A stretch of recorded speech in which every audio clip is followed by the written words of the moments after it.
Hello beautiful people, welcome back to my channel again. In today's video I'm gonna show you these chocolate and blueberry twins cookies, biscuits, whatever you could say.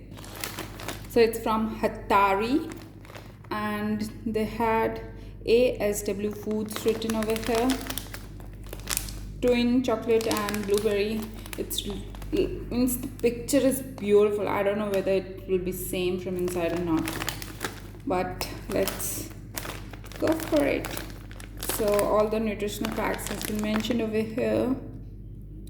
And what else? Nothing much. All the ingredients are also mentioned over here. Let's go for it. 1, 2, 3. For the first time I'm having these one. It's totally different. See, it is okay. This is the inside layer.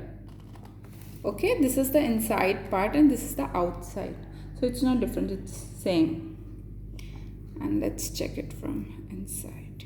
Okay.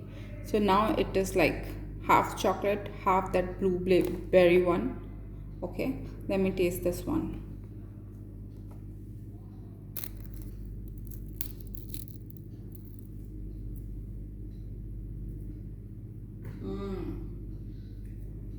The little flavor of that blueberry is definitely coming in it. From where I open. So these are a lot which we can finish easily, but this is nice. I would say you can definitely go for it. It's nice product. I like it. By the time you watch the video, let me finish it. Bye bye.